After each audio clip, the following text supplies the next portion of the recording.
Hello, welcome to the Ghosts of Harrenhal. My name's Simon. And I'm Mackelly. Thank you for joining us for episode 208 of our chapter-by-chapter book review of A Song of Ice and Fire by George Martin. Today we'll be discussing chapter 64 of A Storm of Swords, that's Jon 8. And as always, we're going to chat about the chapter, and we're going to try not to spoil any future plot points for you. And hopefully, we're going to provide you some entertainment along the way. We'll summarise what happened, discuss our thoughts on it, provide some useful background, compare it to the television show, indulge in a little pedantry, and cover some relevant news and listener correspondence. Be sure to check out the show notes, they'll provide some additional information about the characters and other things of note in this chapter. How are you, Mackelly? I'm doing all right. I'm doing pretty well. You know, I was talking to Ethan right before I came down here to record, and he said, "Are you nervous?" And I was like, that thought never even crossed my mind to be nervous. I understand why you said that, but I have a cold sweat dripping down my back right now. Because of all our technical difficulties? Technical issues at the wazoo. I thought we were not going to be able to get this done, but yeah. Thank you, Internet. You got us out of this pickle. Right. And what a weird setting. It was just some weird random Windows setting. Which I've never touched before in my life, but it had set itself in opposition to all that I wanted from my computer. Yeah, so there's a very interesting word in our witty banter in the notes. I'm curious what that's about. The word doppelganger? Exactly. Is that the word? Well, so Ethan and his friend went to the mall 2 days ago, and they brought Molly with them. And for some reason, they were driving and talking about. They brought back a different Molly. Right, yes. I was like, that looks just like her, but that's not her. I know what she looks like. That's not her. Something came up, and they put up a picture of a celebrity. And Molly said, "Oh, yeah, he kind of looks like Dad." And oh, was it John Krasinski? It was not John Krasinski. I was going to ask you to guess, but then I was afraid of what your guesses might be. You are inviting trouble, that's for sure. So who was it? The answer to the question was Channing Tatum. Channing Tatum. Okay. Magic Mike. He's like 20 years younger than me. Super buff. So Ethan had to call me. He calls me in just hysterics. And he's like, we showed Molly a picture of Channing Tatum, and she said, "Yeah, it kind of looks like Dad." And I was like, yes, she is right. Very astute observation, my daughter. Which one of the two of you do you think is winning favourite at this point, Ethan? Her or you? Oh, so I thought Stacy thought that was absurd. I thought that was a very astute observation by my youngest. Yes, clearly she's correct. So I've torn my hamstring playing soccer, and I'm out of soccer for 6 weeks. Oh, wow. I'm very depressed about this, but yeah, when you get to my age and you run too fast on the soccer field, it's kind of going to happen eventually. But I did have an extremely funny conversation on the family call last weekend. Oh, perfect. We love those. Yes. So my mother was giving us an interminable story about the Parks and Rec, basically refusing to cut a hedge. They would cut the hedge, but only on the park side of the hedge. But the hedge was in the park. Oh, so they wouldn't cut the outside face of it. And my mum was like, "No, you've got to." And this story, my God, I have just summarized 30 minutes. Yeah, it was really, it went on and on. So she got into this row with him, and eventually when she finished, I said, "Mum, how long is this hedge?" And she said, "Oh, it's taller than me." I said, No, Mum. To be clear, my mum is, she's in her 80s, and she doesn't really care what you're saying. So there's a combination of not hearing you very well and not really caring anyway. So I repeated the question, No, Mum, how long is it? And she said, "I'd probably need a stepladder to get all the way up there." I'm like, "No, Mum. You're going the wrong direction." How long is it? And finally she said, "Oh, it's the length of the allotment." I don't know what the allotment is. I'm like, "What are you talking about?" So I turned to my sister, who lives locally, and I said, "Lucy, how long is this hedge?" And she said, well, you know the 2 new bungalows that were built since you left? I'm like, nope. No? I do not. Like, right, both of you, just listen. There are these things called units that you can measure things in. You don't have to compare it to other objects. You can just tell me choose your unit. Feet, meters, whatever you feel like, Even inches. You do the math. Rob was cracking up at my increasing ire and frustration, trying to get a sense of how long this hedge was. It turned out it was about 40 meters. Someone finally came up with a number, which is maybe 130 feet, something like that. Okay. Yeah, I'm glad you did that math for me, because I would not necessarily have known. But that was a sort of like just a quintessence of that call and how frustrating and stupid it can be. That's good stuff. How long is it? Well, it's about as long as the space that it's in. Yeah, exactly. The same length as the wall that it climbs over.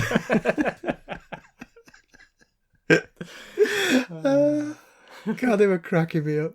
So, the other thing, I like wordplay. I do. I still remember the day that I said synecdoche on the podcast, and the Discord server went berserk with "What is wrong with you, man?" Meanwhile, like I thought you were talking about a town in New York. In New York, yes, exactly, yeah. But so today, we were trying to come up with a label that we could put on certain tickets at work, and the label was supposed to describe something that was being taken out of support early compared to the support policy. Okay. And so I mentioned it to my team. I said, we need a label for this. And they all got off on a tangent of like discussing a cool and funny label for this thing. Meanwhile, I was talking to the person who wanted this, and we were being a bit more serious. And we came up with proposed support end date or something like that. And we decided, all right, that's what we're going to do. I went back to my team, and they've come up with dead before its time was their choice. So I told them, no, we're going with this. I said, but thanks for your efforts. And one of them came back and said, they said, well, yeah, we'll go with that, but it's not as good as Dead Before Its Time. And then it occurred to me, so Dead Before Its Time never got a chance at life. That it itself was dead before its time. Oh, right. Yes. And then I wondered if there was a word to describe a word that is an example of the thing that it represents. Oh, wow. Do you see what I'm saying? I'm going to need a flowchart for that one. and the same person came straight back. He said, that's an example of autologic, or it's an autological word. A word that is an example of the thing it describes is autological. Okay. The quintessential example is polysyllabic. The word polysyllabic means having many syllables. Right. Polysyllabic has many syllables. It is an example of a polysyllabic word. Right, I follow. But there are other examples. The word word. Word is a word and is also the word for word. Right, yes. So it is an example of the thing, of the concept that it represents, you see. Yeah, good stuff. And then the other one that I liked Hellenic. Hellenic meaning of Greek origin. Where do we get the word Hellenic from? Well, it's from the Greek Helleniki, meaning Greece. So it itself is of Greek origin. So it's autological. Right, I see. See? You're loving this now, aren't you? Yeah, you learn more than just A Song of Ice and Fire information on this show. And my favourite one of all, let me see. Oh, yes, here we go. Are you ready for this one? Yeah. Properoxetone. Sounds like a medicine of some kind. Oh, yeah, it does sound like a medicine, but it's not, actually. And you have to say it the way I said it. You can't say properoxetone. You have to say properoxetone. Properoxetone. Yeah? Because it means you put the stress on the syllable to from the end of the word. That's what that word means. That's what that word means. And if you pronounce it just right. But apparently that is how you're supposed to pronounce it. So it is an example of itself, So properoxetone. So if you it's stress on the antepenultimate or third to last. I would say second to last syllable, but what I read said third to last. I mean, to me, you have last, next to last, and second to last. I could see that. I could see your logic there. But anyway, the antepenultimate or second to last syllable. So properoxytone. Wow. All right. I feel smarter.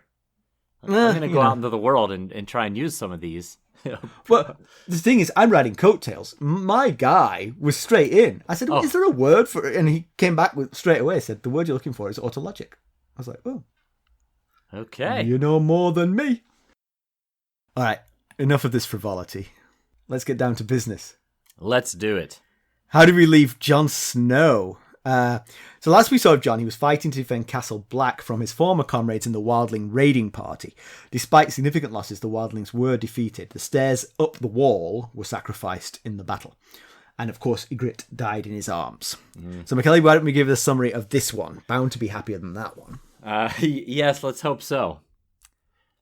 Well, Jon is dreaming of Winterfell. He walks through the crypts, and his stone ancestors accuse him of being no Stark and having no place here. He calls out to his father, to Bran, to Rickon, but there's no answer.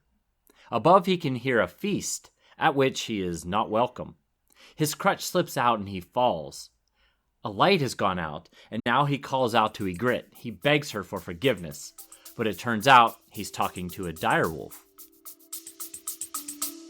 We'll be right back. Hello, friends.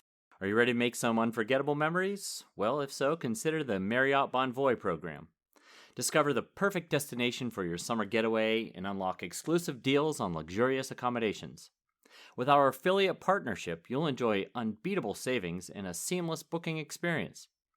Don't let summer slip away. Visit Marriott Bonvoy today and make this vacation season one for the books.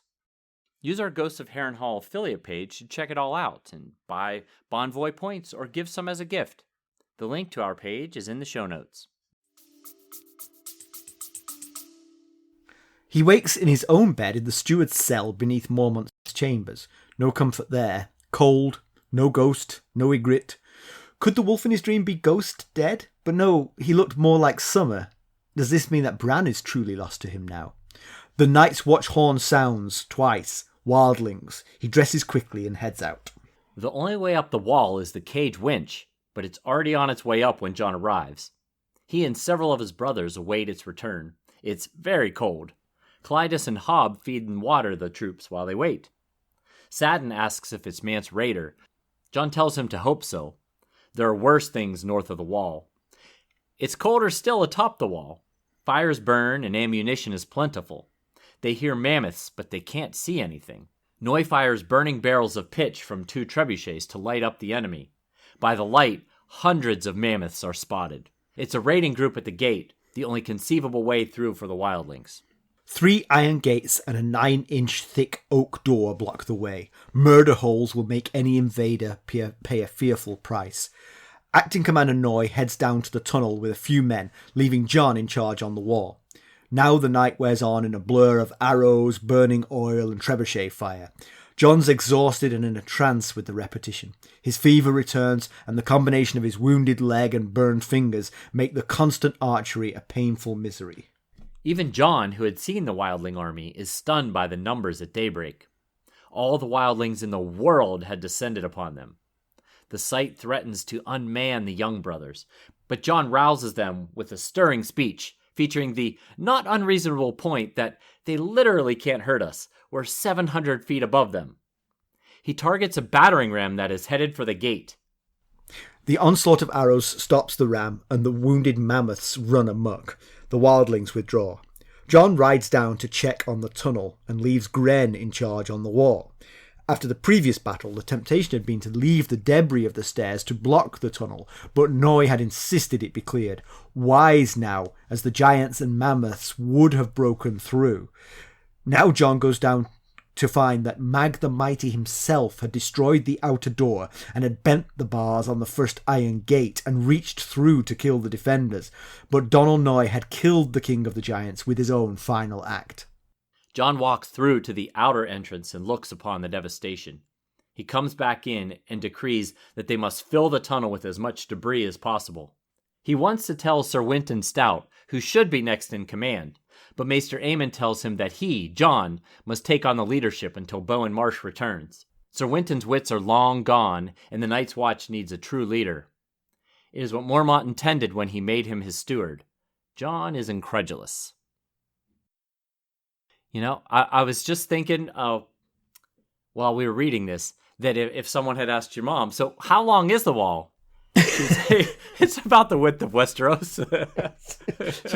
She'd be like, well, there's 17 castles, so it's like 17 times the distance between two castles. Oh, thanks, Mom. Let's clear that up. Really clear. But no, Mom, how long is it? She's like, oof, it'd take you all day to climb it. It is much taller than I am. Yeah. We're in the discussion part of our notes now, and I left the first sentence from the last Jon chapter, which read, this is the first in-person battle we've seen in a while. And so I left it in because this is the second in-person battle we've seen. We just have to wait for the next Jon chapter. They're coming thick and fast. Apparently so. We were talking about, you and I were discussing this chapter a little bit earlier in the day, and we both came to the conclusion that this chapter doesn't really advance the plot much at all. I guess after the last Jon chapter, it was a matter of when would Mance show up, and now it's a matter of Mance has shown up. Yeah. Well, I guess Jon's sort of like being ordained as the leader of the Night's Watch, whilst others are missing, is sort of like a bit of character development for Jon. Yeah. It is only temporary sounding, and it was also the last sentence of the chapter. Right.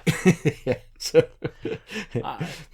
when we get to comparison with the TV show, I'll mention that I actually think the TV show had a clever change to what was going on here. I think they made some good decisions on the TV show about this particular part of the book. All right. Yeah. That's. I'll be interested to hear what you have to say. Oh, I guess one development is we see that even though Mance might have an enormous army, and Castle Black is down to just a handful of the dregs of the order, as Jon puts it in this chapter, that the Night's Watch still has home field advantage. And, it's an uphill, literally an uphill climb, for the Wildlings to overcome this obstacle here. Yeah, but and that goes to maybe why Mance wanted to get the horn of Jormund. Yes. Jormund, yeah. But again, I still question that because Mance knows what's coming. Right. Putting a hole in the wall is not a great idea. Unless you could patch it up. Can you just put a person-sized hole in the wall? Exactly. just it's like a laser beam. Yeah. Like one of those glass cutters. So this chapter starts with a dream, and usually when we have dreams, I turn to you for their interpretation. But this didn't feel very prophetic, particularly this dream. It felt more revelatory of what Jon's thinking about. He doesn't belong. He's not really a Stark. And I thought the interesting part of it was when he's calling out to his brothers and his family, and no one's answering. And then when he falls and it goes dark, he calls out for Ygritte. That's where he goes to. So it's kind of like... Good observation. He himself has changed who he most longs for. Right. Yeah. Yeah, he sees this direwolf, right before the dream ends, and he thinks it's summer, and he wondering if it's signifying that the Thenns found Summer and killed the wolf. And Jon had been told at the end of the 2 Jon chapters ago, when he finally made it back to Castle Black, he had been told that Brandon Rickon had died, and he thought, no, that can't be. It's a mistake. Summer saved me at Queen's Crown. He's not saying this out loud, I don't think. I think he's just thinking it. But and so he had wondered if maybe some of Bran was alive inside of Summer, kind of like Oral and his eagle. And now he thinks, if Summer had died, then I've truly lost Bran forever. Yeah. Of course, at one point he thinks it might represent Ghost's death, but in fact that he discounts that himself because he said it looked more like Summer. It was the color of Summer, not the color of Ghost. both Grey Wind and Summer have similar physical characteristics. Summer is True. described as silver and smoke gray, and Grey Wind is described as smoke gray, and both have the golden eyes. So I can excuse him, especially if he's in a dark, in the crypts in the dark, to not be able to make out exactly which wolf it is. We know Summer is alive and well, at least the last time we checked on him. And we also know the Grey Wind is dead along with Robb. The Night's Watch don't know about the Red Wedding yet. So So Jon doesn't know. So the dream might be a little bit prophetic in the sense that it was Grey Wind in the crypts. Yes, dead. Because one detail I think we've forgotten to mention is the wolf is bloody. Yes, the wolf is bloody, yes. So that's why he thinks maybe it's Summer having died. So yes, that was what I was getting at, that it's most likely Grey Wind, not Ghost, and Jon just doesn't know the Grey Wind is dead. Good calls all. Speaking of Ghost, Jon thinks to himself, Ghost, where are you? And he's had no connection with Ghost while he's been separated. There's been no wolf dreams or anything. And we had discussed in the past that possibly the spells in the wall might be preventing such magical connections from passing through. But although that's possible, and there's some reason why he's had no connection with Ghost, unless Ghost is dead. But the three-eyed crow has created a connection with Bran, and Jojen is pretty sure the crow is north of the wall because they just pass through the wall. So, but if the three-eyed crow is older magic from before Bran the Builder's time, perhaps just throwing out ideas here. Yes, and he could. The three-eyed crow could also be a more advanced, capable person of using magic than Jon and Ghost, who are still kind of just sorting this stuff out. Now, I want to noodle on a thing that we've talked about before when we've been in the north. I want to keep it reasonably short because it's going to be boring for people by now. But why are we even having this fight? So, the Wildlings aren't the enemy. The Night's Watch has seen enough now to know that the Wildlings are not the true enemy. The Wildlings, on the other hand, have shown that they are very determined to breach that wall. So that means the best case scenario for the Night's Watch is that they provide 100,000 fresh corpses for the burgeoning army of the dead. That's the best case scenario for the Night's Watch. It's not a great scenario, Now, previously, it would have been very difficult. So I've really been thinking about this. I've really been thinking about how I can solve this problem. Previously, it would have been very difficult to negotiate with the Wildlings because they were too disparate. But Mance has brought them all together under one person. So it would be possible to have a negotiation which came to an agreement. And I actually thought of the terms of the agreement. Are you ready for them? All right. Okay. Let's First hear of them. all, Yes. 1,000 of your best men join the Night's Watch just for the winter. They're not full brothers. They don't have to stay. But for the winter, we have 1,000 of you helping us along the wall to protect the wall. At the end of the winter, you can take the black or you can go back north of the wall. Okay? Okay. Any people who want to can stay in and to help rebuild the castles along the wall. That should provide shelter for several thousand of them and also help to make the wall a bit more defensible because the castles would be manned and occupiable. Thirdly, the people, the main body of the Wildlings stick to the gifts, the gift and the new gift. Yeah, there are abandoned towns that they can rebuild. There's a lot of arable land that's currently not being farmed, presumably. They could occupy it without fighting. You don't steal from the people who already live there, and when the winter's over, you go back north.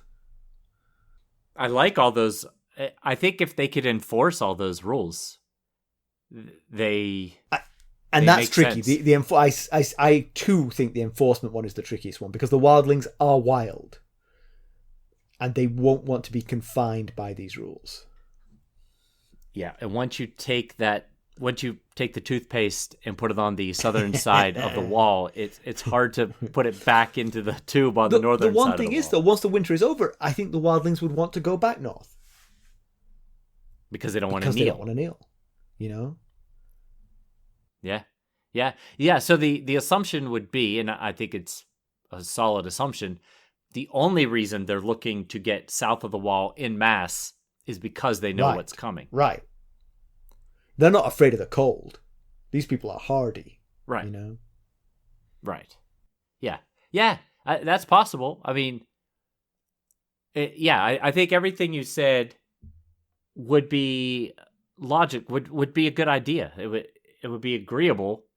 It's just whether or not you can keep them within the gift. You can get them to do the things you want them to do. The other thing that would be tricky, of course, is one thing you'd want them to do is to farm the land and send provisions to the wall. And that might stick in the craw a little bit. And the other slight problem would be Mance himself, because Mance is a deserter of the Night's Watch. Oh, so allowing him back, that's not going to work. He himself his life is forfeit. By very rule, the fact that he's a deserter means his life. I guess maybe in the negotiations he could try and negotiate for immunity. Possibly, but that's a tough pill for. That would be a hard sell for Jon. You know, he saw what happened to Garrett in our story. Will in the TV show, yeah. Never been able to pick that. It's very confusing. Yeah. I know. All right, so that's it. So I'll stop complaining about them fighting the Wildlings. They shouldn't do it. Yeah, I think the one thing that, like, the biggest issue that seems to be overlooked at the moment is the first thing you said. If they don't let them south of the wall, they're just adding 100,000 members to the other's army. And you get the feeling that he complained that the 100,000 had a lot of women and children who wouldn't be very useful fighters. As whites come back from the dead, they might be quite useful. They may actually find their fighting game when they are already dead and don't care. Yeah. I shall say no more. I've made my points. I know. Yeah, I totally understand your point, and I think it's definitely something. I think probably the Night's Watch is just so used to fighting the Wildlings that they have not stopped to think, is there an alternative here? All of the magical creatures north of the wall are laughed about, that they don't even exist. You know, they've fallen into legend, into myth. But well, giants. If giants were laughable before tonight, they would not be afterward. And Jon and anyone who survives the Great Ranging will have seen real horrors. You know. Oh yeah, we know that several of them have made it back, and not a lot, but a handful of them. Dolores Ed, Gren, some of the others have made it back and have told them what they saw. So Jon, when Jon is up on the wall and they're firing at the Wildlings with the trebuchets and the arrows and everything, and he thinks to himself that Bowen Marsh left Castle Black well supplied in everything but men. They have tons of arrows, well stacked, rocks of various size, crates of oil and other incendiaries. So basically what I'm getting at is Bowen Marsh did what he knows. As Lord Stewart, he knows supplies and stock levels, so he made sure the castle had all supplies that they could want. Unfortunately, Bowen Marsh is not a battle commander, so he was easily duped by Mance into leaving Castle Black exposed and understaffed when he was fainting along the wall, and Bowen was sending people left and right to tend to those feints. So I do have to, just questioning Mance's tactics a little bit. I do wonder if he should. There's a gate wide enough for one horse through here. Sending all 100,000 at that gate is not helping anyone. They're just getting under each other's feet. No. You could attack every point. He knows there are other points where there's egress through the wall. He could be attacking every one of those simultaneously. We'll be right back. This episode is sponsored by Audible. To get a free audiobook, or 2 if you're an Amazon Prime member, go to our exclusive URL, audibletrial.com/ghostsharrenhal. You can find the link in our show notes.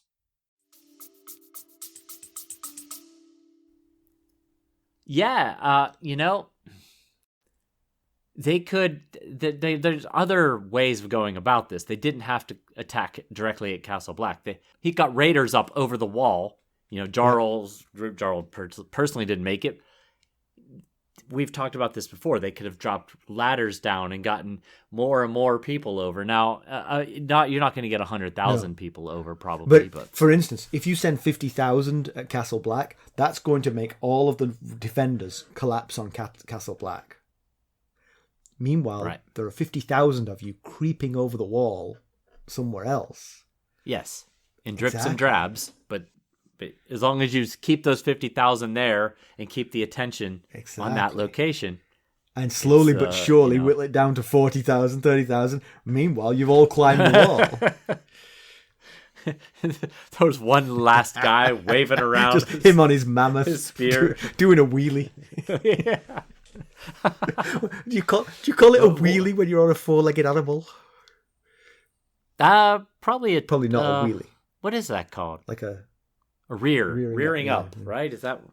Yeah. So, one thing Jon wishes for is that they had more trebuchets, and had built them on moving platforms. And I thought right now they only have 2 working large trebuchets. I think they have some smaller ones, but only 2 working large ones. And one of them breaks in the middle of the battle. And I wondered if that was a sign of the Night's Watch wavering commitment to their duty, because they might not have tons of men, but they have enough to fulfill that need. Yeah. They had time and people enough that they could have put 50 trebuchets up there if they wanted to. For hundreds of years, they fought back little raiding parties. A big trebuchet doesn't help with that. I mean, it fires a great big rock into the middle of the north of the wall, and it lands. The chances of it hitting the 8 guys who are attacking you are pretty slim. Plus, if they just happen to be looking up, they could just take a step to the right. Right. Yeah, I was thinking along the same lines. It works really well against 100,000 in formation. Right. I was thinking, they're probably just tired of staring out at nothing, preparing as if a huge host will march against them that never appears. Meanwhile, the trebuchets are falling in disrepair, and they're like, what is the matter? But, I guess this was the matter. I mean, think about it. You're up on that wall. You must fire, like, every time you go to the bathroom, you must put it in the trebuchet and just fire it off into the north, just for the heck of it. Just for fun. Just to use the trebuchet. So Jon was surprised by how many mammoths there were, but he should have known, really. There were 100 mammoths, not a dozen. But where did they get them? If he didn't see them the first time around, have they been collecting mammoths on the way? Were all of the scouting parties for the main body of Mance's army riding mammoths? That seems a little bit not subtle. Well, so one of the chapters, I can't remember which one it is off the top of my head, but it opens with Jon being in awe of the giants riding mammoths parade that's going by. And so I feel like he should have known how many giants and mammoths there were in this host, because he saw them firsthand and he rode with them and he commented on them. But, as I thought about it, I guess he could have been unsure. He doesn't realize there's 100 mammoths until enough fire has spread.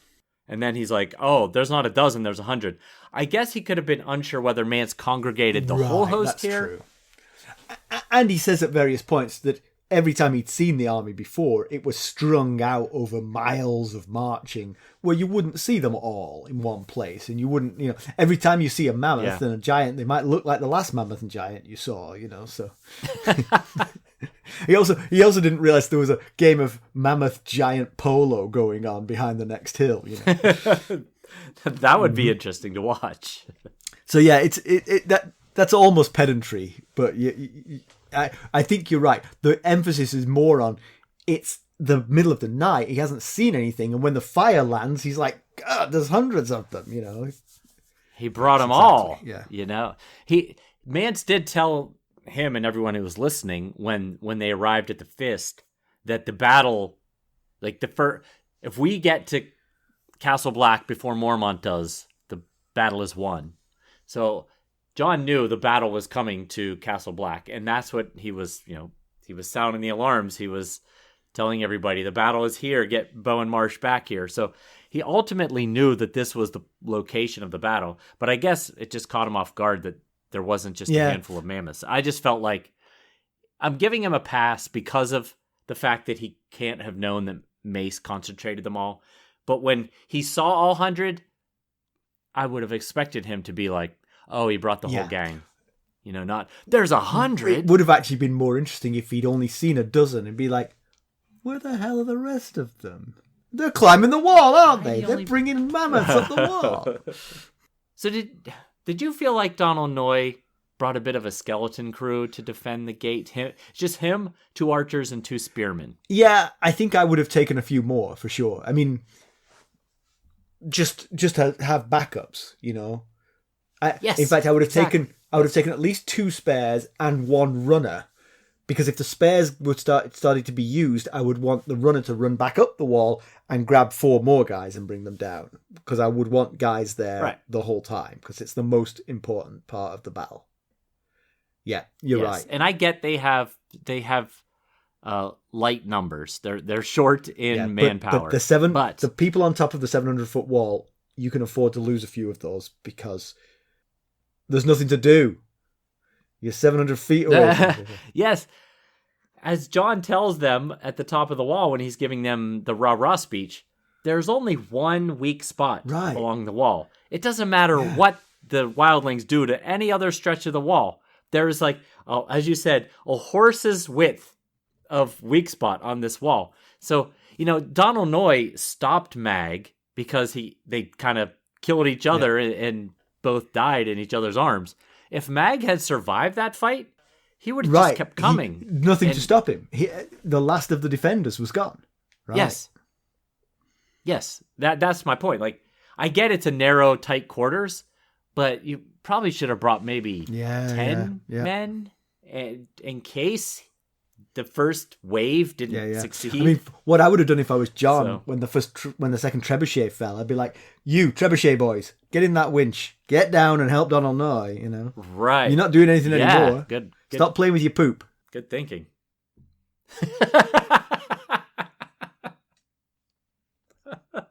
So Noye gives Jon control of the wall when he goes down, and that's Jon kind of freezes on the occasion of it. Just the fact that he's in charge. But, honestly, I think Jon would take that in his stride. He's used to bossing people around. It's not... He is. He's born to it.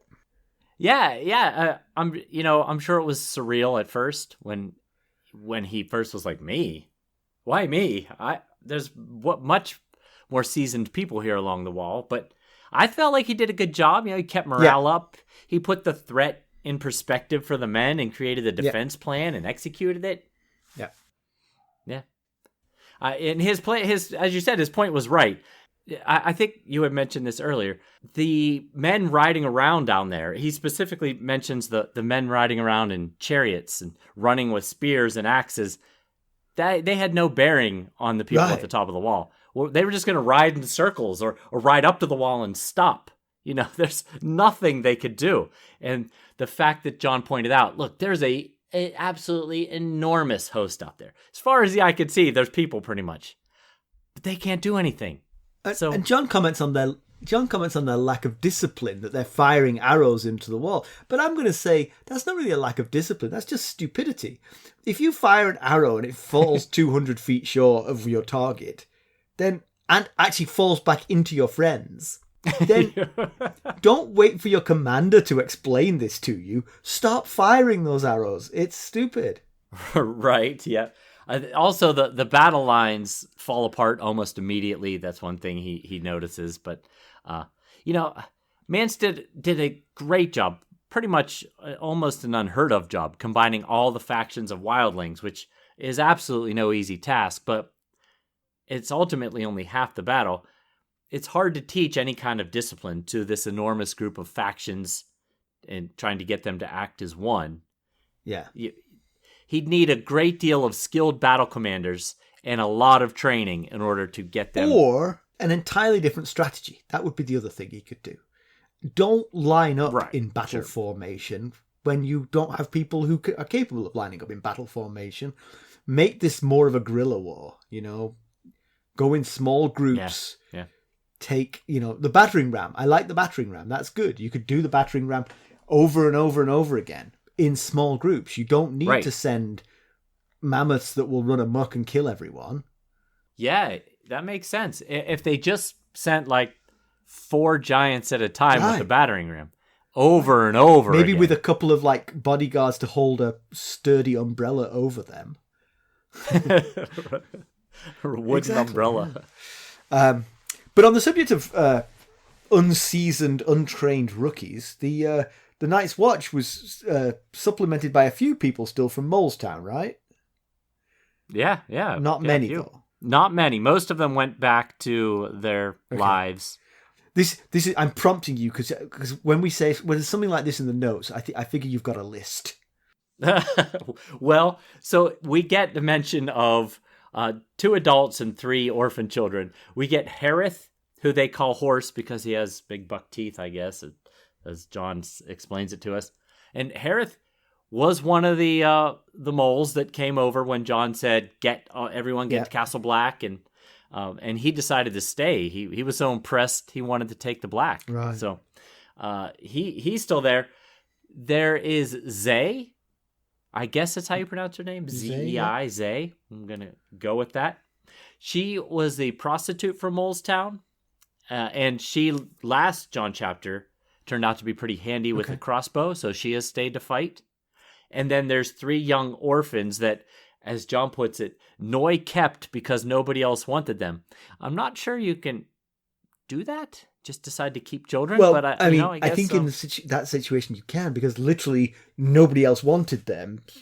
Nobody else wanted them.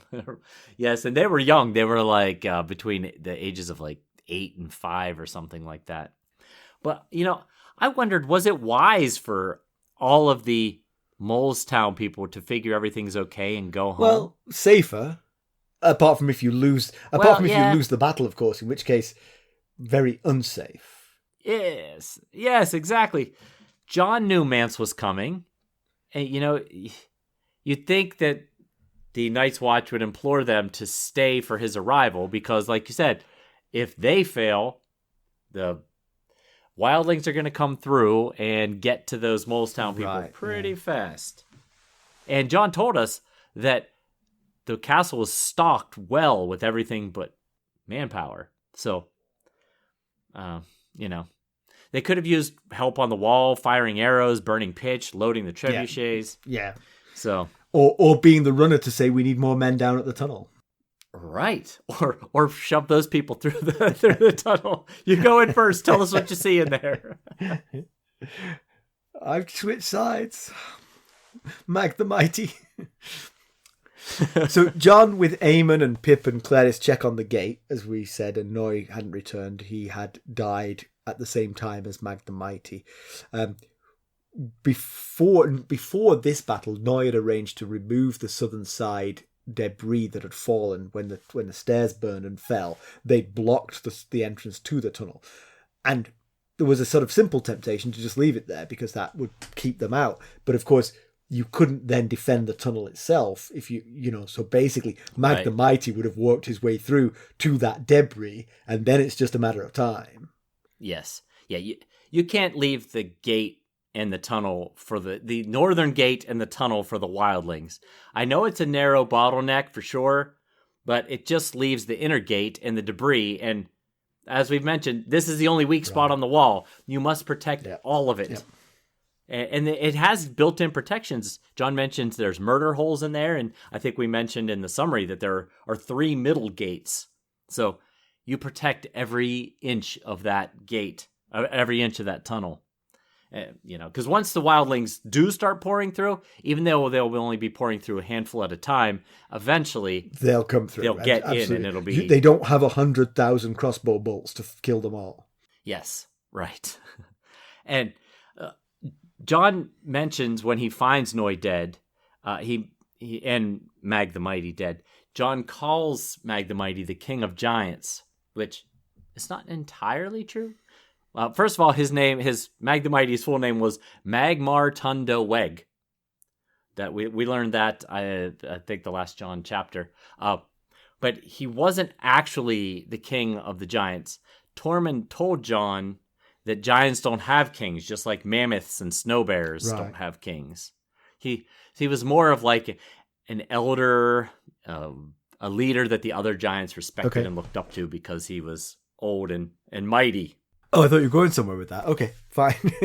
No, that was it. I just wanted to clarify. When he called him the king of the giants, I was like, well... So we're left with a new generation of leadership at the wall, basically. Jon is clearly now in charge, if temporarily perhaps, but he's in charge. And he himself left Gren in charge on top of the wall when he came down. So that's another newbie to the Night's Watch in a leadership position. And of course, Sam might get back one day. We know he would be a decent leader, if a little cowardly. So a whole new generation of leaders of the Night's Watch, it seems. Yeah, at least until Bowen Marsh gets back. So we won't... You'd think, they did signal the alarms for, to bring everybody back that Bowen had spread out. Tricky to get to the gate now, though. Coming through, coming through.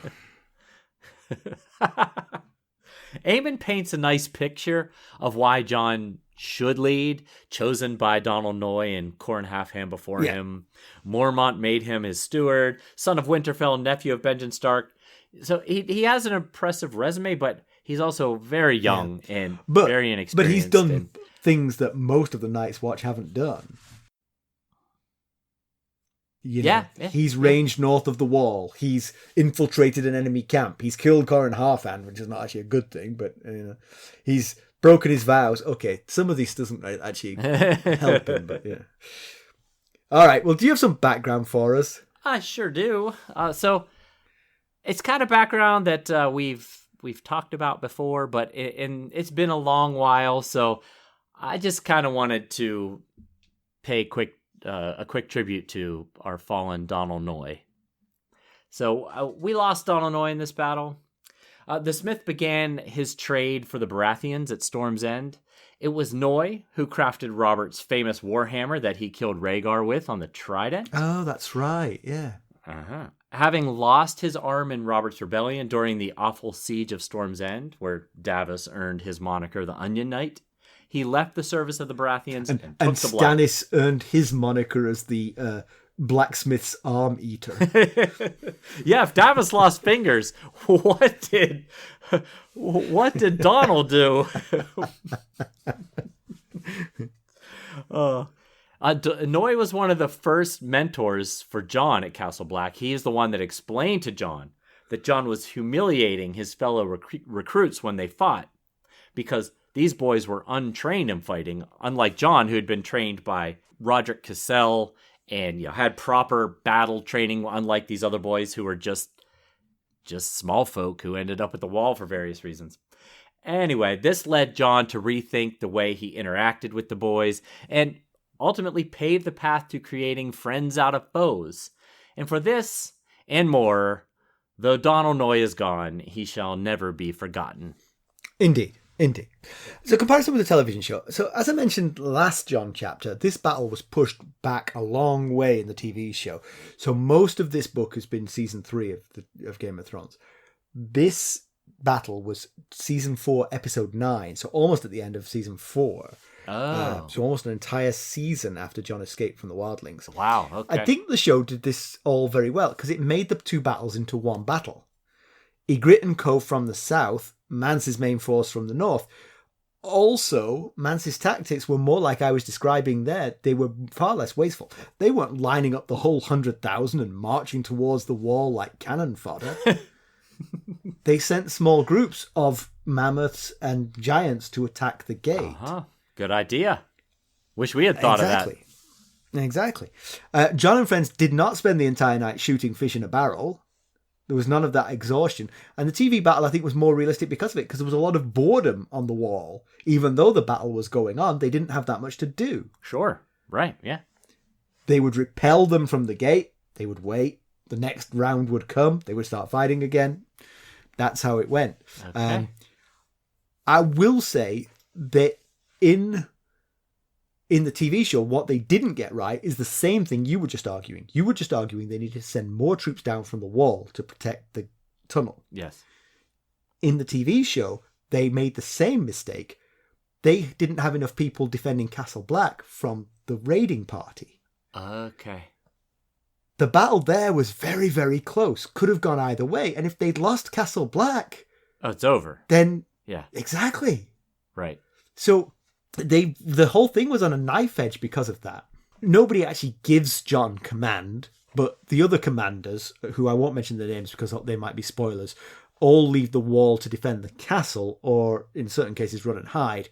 And so he was left in charge de facto on top of the wall. Good stuff. I like the differences. Those are... Yeah, plus it condensed it. It condensed it down from 2 storylines with 2 different battles into one storyline, and it was more interesting for it. Sure, I can see that. It was still slightly overdone. The battle did not need to go on as long as it did. But, So that wasn't one of George Martin's perfect episodes, I guess. Well, not in my opinion, but, hey. So, Pedantry Corner, the only thing I have here, and I think it's important, it's pedantry we've had before. The blasting of the Night's Watch horn, there were 2 blasts to signify wildlings, okay? But then they were repeated. Yes, right. Did you notice that? Yeah, I did. There were 4 blasts. So I'm like, well, wait a minute. Is there a cadence to these blasts that, so we make sure we... Right, the right order? Because... that was 4. Right, because there were 2. There was a gap and then there were 2 more. I was like, is there something worse than others, perhaps? Or... Could they think, well, they did 3 and started over with both Rangers returning and others approaching? Yeah, 3 we've had this problem before. Yeah, people, yeah. Everybody's confused and running around. So in news and notes, it says birthday, but are you just telling everyone that it's your birthday tomorrow? It is not my birthday today. It is my birthday tomorrow. That is true. Uh-huh. Today is another almost equally important birthday. It is the birthday of George R.R. Martin. Oh, he's only 47. He is only 47. That's right. So he's got plenty of time to finish these final two books. Thank goodness. He's actually 75. Oosh. So, yes, we wish him a happy birthday. And maybe for his birthday present, he could, write some pages or something. Too much to ask. Please go out and rate and review us on Apple or anywhere else, but Apple in particular. We're, like we said last week, we are suffering on that platform because we don't have enough reviewers. So if you could leave us a rate and review on Apple, that would be great. Yes, that would be fantastic. We'd greatly appreciate that. And don't forget to check out our Buy Me a Coffee site. Check out our current tiers, because we have been in discussions about new tiers on our page and new offerings that we might include. So if you like what you see there, get locked in. It won't mean that you won't get any of the new stuff. It just means you will get the stuff that's on there right now at the price that it's at right now. We certainly wouldn't do that to you. We wouldn't have you lock in and then be like, oh, but now here's all this new cool stuff that you don't get. We would never do that to you. Let's draw a line under this one. Let's draw some conclusions. Well, one thing we learned in this chapter is that you can do a lot with a little when you've got 700 feet of ice on your side. Good point. Yes, exactly. You you can do it from quite safe locations, basically, on top of that 700 feet of ice. Yes, and as Jon pointed out... Oh, one other difference on the TV show. The giants had giant bow and arrows, and they could hit the top of the wall. Oh. So there was a little bit of peril. Yeah. Just occasionally, a giant-sized arrow would come flying up through the thing. One guy gets hit in the chest, and he's flown halfway to Molestown where he lands. Oh, wow. I had forgotten about that. That is that's another whole nother level of issues there. It certainly made it a little bit more exciting to be on top of the wall when that was going on. If you're just watching arrows fall 200 feet below you, it's like... Well, Spare Boot did get struck in the wooden leg with an arrow. He did. He's the only person that got hit. Yeah. But ultimately, what we know is that the wall defends itself with a little help from some friends. Oh, But let me just tell you one other thing that happened in the TV show. Sorry to just sort of like be piling on this. They sent climbers up the wall as well. But this was a strange decision by Mance Rayder. So people climbed the wall while, I mean, I guess you try and sort of distract, you know.